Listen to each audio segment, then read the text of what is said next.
यीशु तेरा लहू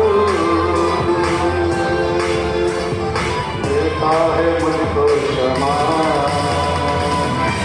thank you जी, सबका धन्यवाद पूरे साल की समाधान हमारे अगुवाई की है। थैंक यू जी। कितने भी तूफान आए, यीशु हमारे साथ है।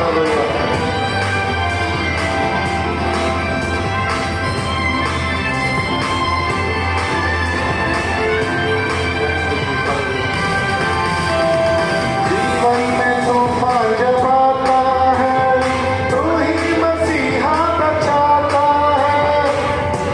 हालेलुया। आता है, तू ही मसीहा बचाता है। देता है मुझको पनाह, देता है मुझको पनाह, देता है मुझको पनाह, देता है मुझको पनाह। यीशु तेरा लहू देता है मुझको क्षमा। यीशु तेरा लहू। हर बात में हमें क्या करना चाहिए? परमेश्वर का धन्यवाद। तो आइए एक कुछ वचन आज मैं आपको बताऊंगा, क्योंकि परमेश्वर हमारे मध्य में और उसकी उपस्थिति हमारे बीच में है। तो हम एक वचन पढ़ेंगे, यूहन्ना रचित सुसमाचार उसका 3 अध्याय और 17 पद। यूहन्ना रचित सुसमाचार उसका 3 अध्याय 17 पद। यहाँ लिखा है, परमेश्वर ने अपने पुत्र को जगत में इसलिए नहीं भेजा कि जगत पर दंड की आज्ञा दे, परंतु इसलिए कि जगत उसके द्वारा उद्धार पाए। परमेश्वर ने प्रभु यीशु मसीह को इस संसार में क्यों भेजा? परमेश्वर ने यीशु मसीह को इस संसार में क्या करने के लिए भेजा? क्यों यीशु मसीह देहधारी हुआ? क्यों यीशु मसीह एक कुंवारी के गर्भ में आया? क्यों प्रभु यीशु मसीह पैदा हुआ? तो बाइबल हमको बताती है ये परमेश्वर की योजना थी, परमेश्वर का प्लान था। परमेश्वर चाहता था मनुष्य के साथ अपना मेल करना, क्योंकि मनुष्य पाप की दशा में परमेश्वर से दूर हो गए थे, और इसीलिए कोई ऐसा साधन नहीं था, कोई ऐसी क्रिया नहीं थी, कोई ऐसा जतन नहीं था जिसके द्वारा मनुष्य परमेश्वर के पास आ सके। लेकिन परमेश्वर ने स्वयं ही एक रास्ता बनाया, अर्थात अपने पुत्र प्रभु यीशु मसीह को इस संसार में भेजा। तो क्यों, क्या करने आया? यहाँ लिखा हुआ है, परमेश्वर ने अपने पुत्र को जगत में दंड देने के लिए नहीं भेजा। प्रभु यीशु मसीह पापियों को दंड देने नहीं आया।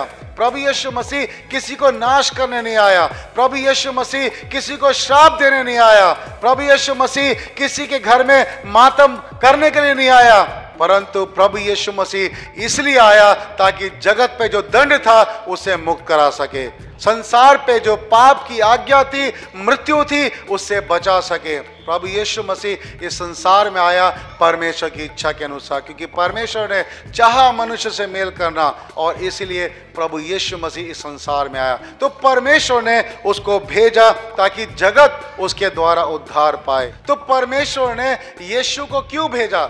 ताकि जगत का उद्धार हो सके। हालेलुया। परमेश्वर चाहता है जगत का उद्धार हो, और आज मैं और आप यहाँ बैठे हैं, हमारा उद्धार अगर हुआ है तो ये परमेश्वर की दया और उसकी कृपा है। हालेलुया। हमने नहीं मांगा था, परमेश्वर ने अपने आप से हम पे दया की। परमेश्वर ने अपने आप से ये योजना बनाई। परमेश्वर ने अपने आप से यीशु मसीह को भेजा। और देखिए प्रभु यीशु मसीह क्या कहते हैं, प्रभु यीशु मसीह की जो योजना है किसके लिए है? आप देखिए लूका रचित सुसमाचार उसका 19 अध्याय और 10 पद में, क्योंकि मनुष्य का पुत्र खोयों को ढूंढने और उनका उद्धार करने आया। क्यों प्रभु यीशु मसीह आया? The son of man has come to seek which was lost.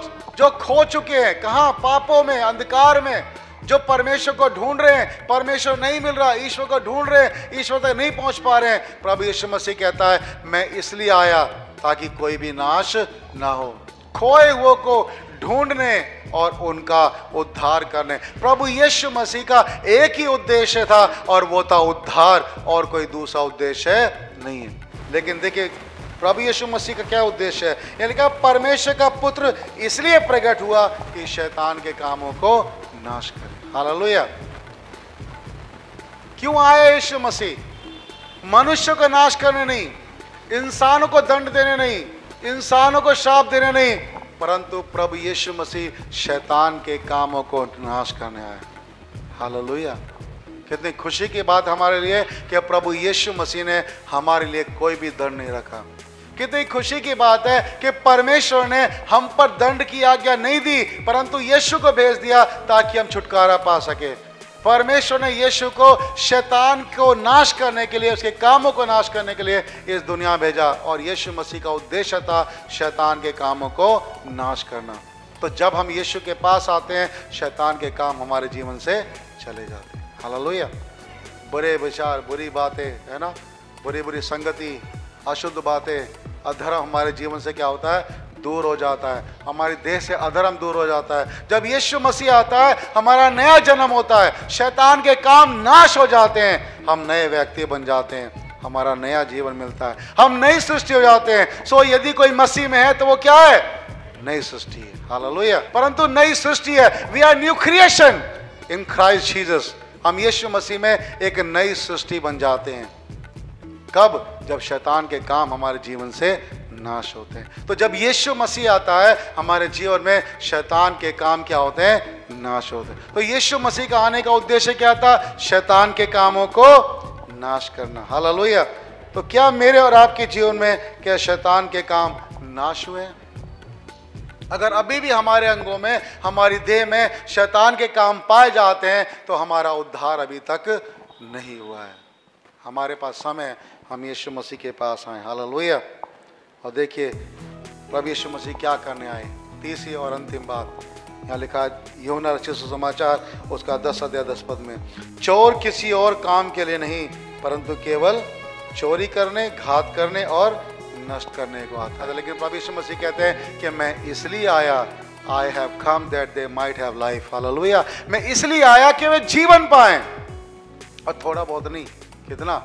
बहुत है, इटर्नल लाइफ, अनंत जीवन, हमेशा के लिए। इस मृत्यु के बाद भी, शरीर की मृत्यु के बाद जब आत्मिक जीवन में जाएंगे, वहां भी जीवन है, दंड की आज्ञा नहीं है। प्रभु यीशु मसीह का आने का बिल्कुल साफ उद्देश्य है कि वो कहता है मैं जीवन देने आया, और वो भी बहुतायत का, थोड़ा बहुत नहीं। तो यहाँ का जीवन नहीं। हम कभी कभी सोचते हैं इस दुनिया में हमको जीवन चाहिए, अच्छा पहनना, अच्छा खाना, अच्छे गाड़ी बंगले, अच्छा सब कुछ मिल जाए, संपत्ति मिल जाए। हम सोचते यही जीवन है। जीवन होता है जो परमेश्वर के द्वारा स्वर्गीय जीवन दिया जाना।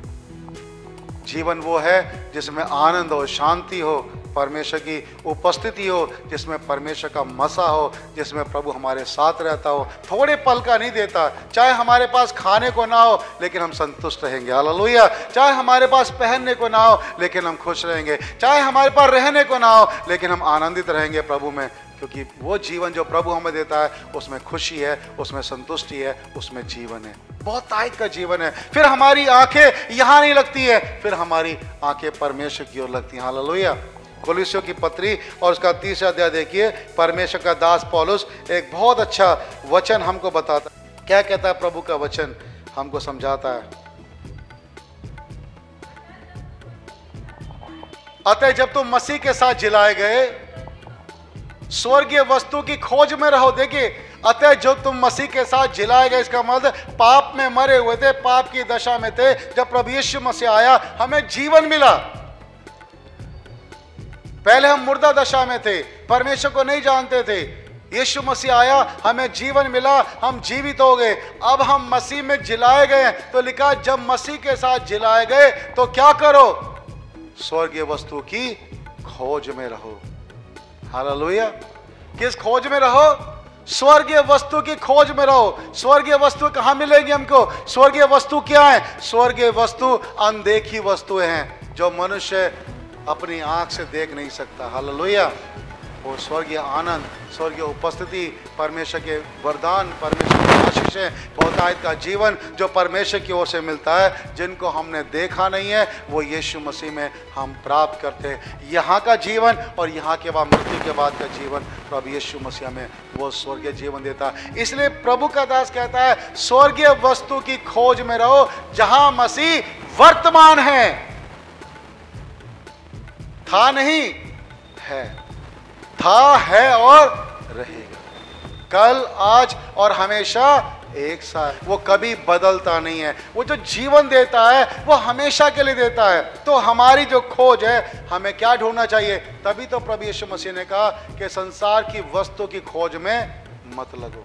जो जीवन परमेश्वर के पास है वो संसार में नहीं है। हालेलुया।